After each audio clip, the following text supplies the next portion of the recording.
जटाओं से है जिनके जल प्रवाह मात गंग का, गले में जिनके सज रहा है हार विष भुजंग का। डमट डमट डमट डमरू कह रहा शिव शिवम, तरल अनल गगन पवन धरा धरा शिव शिवम।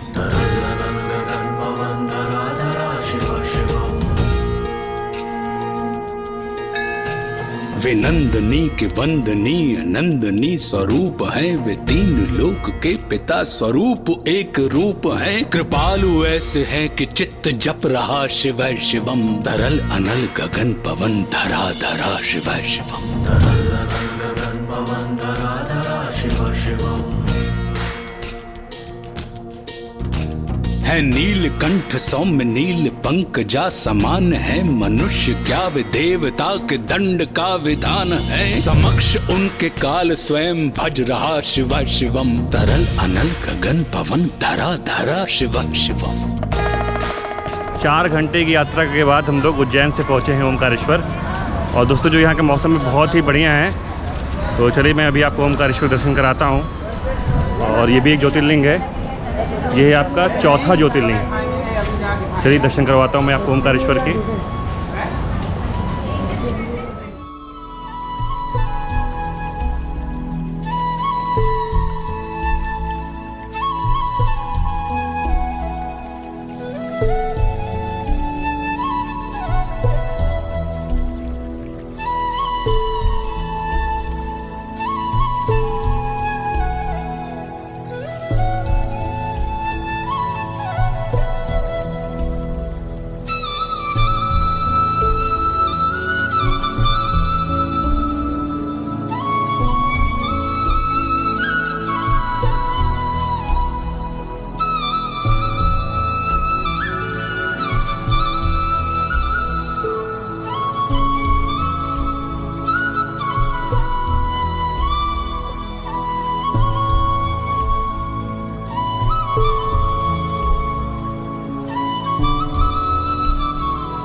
तो हम ओमकारेश्वर मंदिर पहुंचने वाले हैं। और जो आज मौसम है वो बहुत ही खूबसूरत है, बहुत ही सुहाना मौसम है। बादल छाए हुए हैं, धूप एकदम नहीं है यहाँ पर। और 4 घंटे की यात्रा के बाद हम लोग जब पहुँचे हैं ओमकारेश्वर, थोड़ी थकान तो लगी गई है, क्योंकि जब भी आप आएंगे महाकालेश्वर दर्शन करने के लिए तो आपका काफ़ी चलना पड़ेगा और आपको जो शेड्यूल होगा बहुत ही हेक्टिक होगा, क्योंकि कई मंदिरों के दर्शन करने होते लगातार। तो अगर ओमकारेश्वर में अगर आप रुक सकें तो सबसे अच्छी बात है। होटल भी यहाँ पर बने हुए हैं बहुत से, और ये भी ज्योतिर्लिंग है, तो यहाँ पर भी दर्शन करने के लिए बहुत से लोग आते हैं। तो जो भी व्यक्ति महाकालेश्वर आता है तो वो ओमकारेश्वर आता ही आता है। और दोस्तों यहाँ पे 2 मंदिर हैं, एक ममलेश्वर है और एक ओमकारेश्वर है। तो जो ममलेश्वर है वो आपके नर्मदा नदी के दाएं हाथ पे है, और जो ओमकारेश्वर है वो बाएं हाथ पे है। तो जब आपको ममलेश्वर जाना होगा तो आपको नाव के माध्यम से ही जाना होगा, और अभी हम लोग जाएंगे तो आपको दिखाएंगे कैसा क्या है।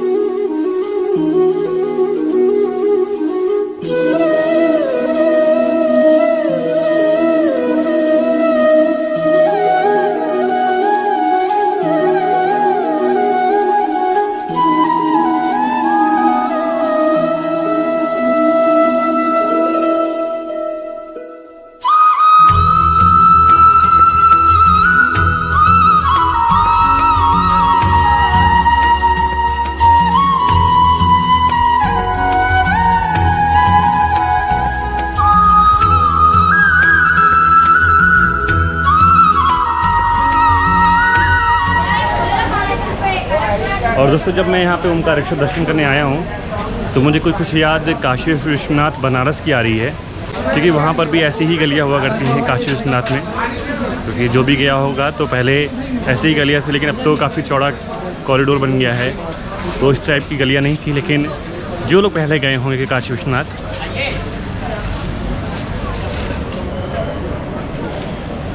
आइए भाई साहब माला लीजिए पहले।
जैसा कि आप देख रहे होंगे कि मंदिर में काफ़ी भीड़ है, और इस भीड़ की वजह से जो लोग दिव्यांग हैं या जो लोग बुज़ुर्ग हैं या जिनको अस्थमा की प्रॉब्लम है या पैरों में दिक्कत है, वो लोग कोशिश करें कि मंदिर के पास से ही, जैसे आप शुरुआत करेंगे चढ़ाई की मंदिर की स्टार्टिंग में ही, तो वहाँ से दाएं हाथ एक रास्ता आता है, सीढ़ी जाती है जिसके माध्यम से वीआईपी दर्शन होते हैं। अब दोस्तों मैं आपको वीआईपी दर्शन बताता हूँ कि वीआईपी दर्शन क्या होता है। इसमें सिंपल से ये होता है कि जब आप महाकाल में जाते हैं तो वो पर्ची 250 रुपये की कटती है, और जब आप ओमकारेश्वर आते हैं तो वो 300 रुपये पर्ची कटती है। इसमें ये होता है कि मंदिर के पास जो गर्भगृह है उससे थोड़ा दूर एक लाइन लगती है, वो भी एक लाइन ही होती है, ऐसा नहीं कि आपको सीधे वो गर्भगृह पहुंचा देंगे, दर्शन करवा देंगे, पर ये एक लाइन वो काफ़ी छोटी होती है और उसके माध्यम से आप जाकर दर्शन कर सकते हैं। हम लोग शुरुआत में तो लाइन में लगे रहे, लेकिन जब हमें पता चला कि 4 बजे मंदिर बंद हो जाएगा और 5 बजे खुलेगा, तो हम लोगों ने फिर वीआईपी दर्शन करने के लिए आगे बढ़े। तो हम वापस गए फिर, और सीढ़ियों से चढ़ते हुए हम 300 रुपये काउंटर पहुँचे, हमने पर्ची ली और फिर हम लोग दर्शन किए। इस प्रकार हमें ओमकारेश्वर महादेव के दर्शन हो गए।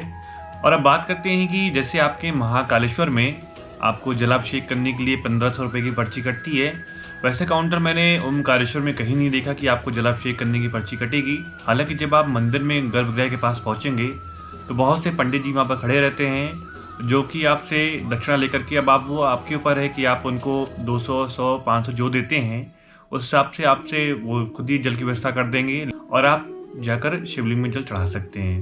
तो इस प्रकार मतलब आप दर्शन कर सकते हैं। और बहुत से लोगों को मैंने देखा कि वो नर्मदा नदी में स्नान करने के बाद वहाँ से जल लेकर खुद ही मतलब लाइन में लगे रहे 2-3 घंटे।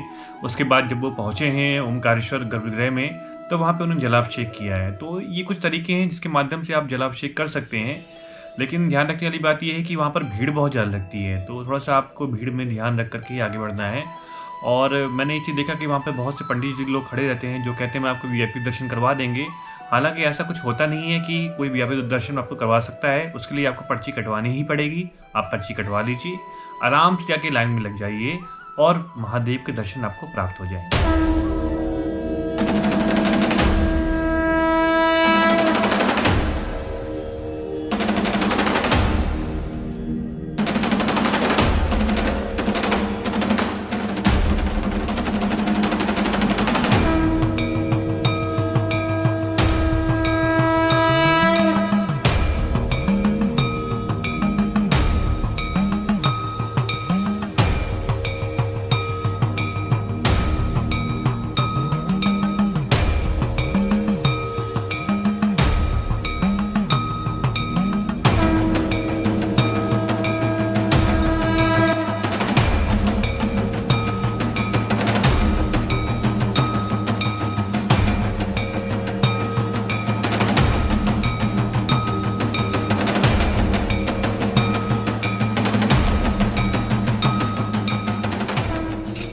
जटाओं से है जिनके जल प्रवाह माते गंग का, गले में जिनके सज रहा है हार विश्व भुजंग का। डमट डमट डमट डमरू कह रहा शिव शिवम, तरल अनल गगन पवन धरा धरा शिव शिवम।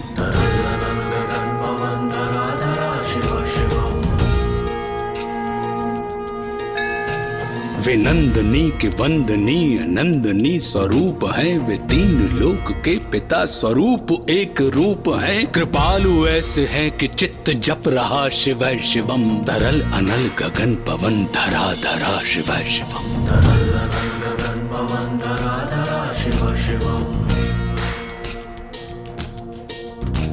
है नीलकंठ सौम्य नील पंकजा समान है, मनुष्य क्या वे देवता के दंड का विधान है। समक्ष उनके काल स्वयं भज रहा शिव शिवम, तरल अनल गगन पवन धरा धरा शिव शिवम।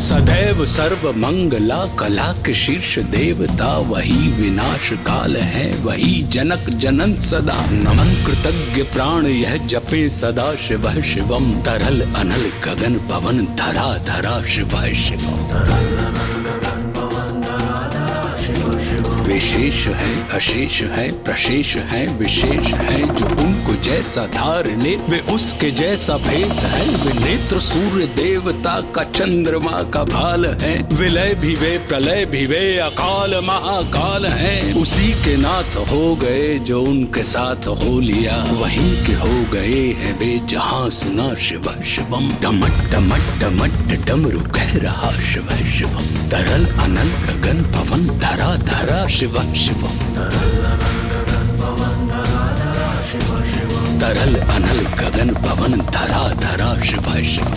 तरल अनल गगन पवन धरा धरा शिव शिवम। हर हर महादेव।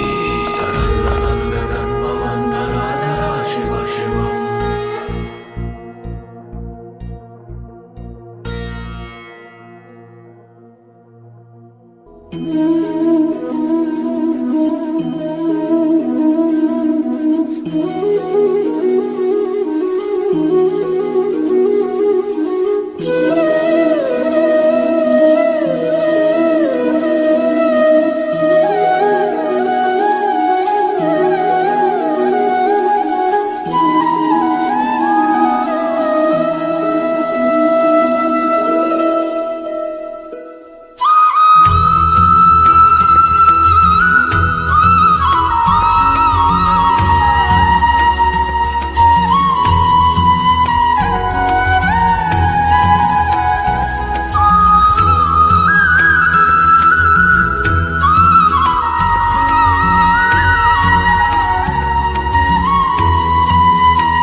दोस्तों ओमकारेश्वर में जब भी आइए तो मेरे हिसाब से कोशिश करिए कि आप सावन के महीने में, अगर आपसे बुज़ुर्ग हैं या बच्चे हैं तो सावन हो गया या सोमवार या अगर कोई विशेष पर्व पड़ता है तो उस समय थोड़ा सा अवॉइड करिए, क्योंकि उसमें भीड़ बहुत ज़्यादा रहती है। और वैसे आप कभी भी दर्शन कर सकते हैं, लेकिन भीड़ बहुत ज़्यादा होती है तो उससे थोड़ा सा समस्या हो जाती है। क्योंकि आज मैंने देखा यहाँ पर दर्शन किए तो बहुत ज़्यादा भीड़ थी, तो इसीलिए जब भी आप यहाँ दर्शन करने आइए तो थोड़ा सा समय लेकर के आइएगा कि यहाँ पर टाइम बहुत लग सकता है। और अगर साथ बच्चे हैं बुज़ुर्ग, क्योंकि मैंने देखा मंदिर में बहुत से बच्चे भी थे, बुज़ुर्ग थे, तो उनको काफ़ी दिक्कतें हो रही थी। तो जब भी आइए थोड़ा समय लेकर के आइए और कोशिश करिए कि रात को दर्शन हो सके या अर्ली मॉर्निंग, क्योंकि इस समय भीड़ बहुत कम रहती है। लेकिन अगर आप दिन में कभी भी दर्शन करेंगे सुबह 7 से लेकर रात के 8-9 बजे तक, तो बहुत भीड़ रहेगी, तो फिर आपको घंटों लाइन में लगना पड़ेगा। जब भी आप आइए यहाँ पे आराम से दर्शन करिए ओमकारेश्वर ज्योतिर्लिंग के, और महादेव का आशीर्वाद लेकर के आप आगे बढ़िए।